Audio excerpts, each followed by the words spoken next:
Ilon seriyamiz 35 yoshdan keyin tavsiya qilinadi. Ilon seriyamizda o'zini maxsus penkasi bor, tonik losyoni, vokruг glaza kechki kremi mavjud. Ilon seriyamizni ham kamida 7 ta mahsulot bilan nabor qilib teraversangiz bo'ladi. Ilon seriyamiz yuzi ta'sirchan emas, 35 yoshdan katta, yuzida ma'lum miqdorda dog'i bor, yog'lilikka moyil, lekin yuzida ugrilar yo'q, chuqur ajinlari bor. Ana shunaqa yuzlarga bemalol tavsiya qilasiz. Bu juda ham kuchli naborlardan biri hisoblanadi. Ajinlarni juda ham tez yoyib beradi. O'ta quruq yuzim desa, massajni krem qo'shib berasiz. Ulitka seriya tavsiya qilasiz ba'zi birovlarga. Ana shu paytda yoshlari 50 dan oshib, 40 dan oshib ketganlar bo'ladi. Yuzida juda ham ko'p ajini bor, lekin yuzi yog'li bo'ladi-yu. Shularga ham bemalol tavsiya qilasiz Ilon seriyani. Qo'shimcha tarzda xohlasangiz sivurtkani qo'shing, xohlamasangiz olib tashlang. Massajni kremni qo'shing, xohlamasangiz olib tashlang. Lekin har doim bilinglar qizlar, qo'shimcha qo'shilsa, albatta uni natijasi bundan-da zo'rroq bo'ladi. Bundan-da tezroq natijasini olasiz. Albatta sizlarga tavsiya qilardim, har doim mijozlaringiz sizdan rozi bo'lish uchun, sarflagan pullarini halollab olishingiz uchun nabor tavsiya qiling. Ularga tushuncha bering. Har bir mahsulotimiz haqida tushuncha bering. Erinmang. Tushunmasangiz so'rang. Sponsoringizdan yoki mendan so'rang. Men to'liq ma'lumot berib o'tib ketaman. Agar siz nabor sota olmayman desangiz, hech ham sota olmaysiz. Agar men nabor sotaman faqat desangiz va mijozga to'liq ma'lumot berib o'tib ketsangiz, ular albatta oladi. Faqat siz to'liq ma'lumot berishingiz kerak. Misol uchun, penk olmayman, shart emas, menga bitta krem ber deyishi mumkin. Yo'q. Agar yuzi toza bo'lmasa, o'sha $1000 krem bo'lmaydimi?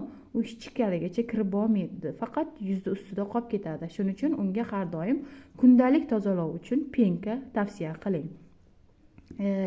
Peeling shart emas desa, уже yosh o'tgandan keyin yuzimiz o'zini o'zi tozalash kuchini yo'qotadi. Ya'ni haftada bir marta yuzimizdagi terini o'lik qatlam hosil bo'ladi-ku, ana o'shani peeling olib tashlaydi. Mana shu peelingni ham tavsiya qiling. Har bir mahsulotda o'zini vazifasi bor. Tonigimiz, bu tonik hisoblanadi. Har bir mahsulotimizda o'zining tonigi bor. Bu tonigimiz o'sha surayotgan kunduzgi krem, losyon bo'lsa va kechki kremimiz mana bu shishali kremimiz bo'lsa, mana shu kremlarni ichkarigacha, ya'ni yuzingizni 7-qavatigacha, eng pastki qavatigacha yetib borishini ta'minlaydigan mahsulotimiz mana shu suv tonik hisoblanadi. Har doim mana shuni ham yaxshi bilishingiz kerak. Kunduzgi krem losyon hisoblanadi, kechki krem bu shishadagi krem hisoblanadi. Ko'z atrofiga vokruг glazdan boshqa hech qanday krem surilmaydi. Mana bu vokruг glazlar. Vokruг glazlar haqida ham video qilaman. Bu himoya kremimiz. Xohlasa BB qora tonalkani arzoniga almashtirsin, xohlasa SPF ni o'ziga almashtirsin, xohlasa pudraga almashtirsin. Bu o'zini xohishi. Mato maskalar ham tavsiya qilsangiz bo'ladi qo'shimcha tarzda. Yuziga tezda lifting beradi. Qo'shimcha tarzda siz ularga glina tavsiya qilsangiz bo'ladi. Glinamiz ham juda ham zo'r mahsulotlar. Boshida siz ozgina mahsulot sotasiz, qisman nabor terib berdingiz, lekin ko'p hollarda klientlar yana menga nima kerak, qo'shimcha qilib olaman deydi. Ba'zi klientlar bor, o'zidan hech nimani ayamaydi. Hammalaringizga shunaqa o'zini sevuvchi klientlar, mijozlar chiqishini tilab qolaman.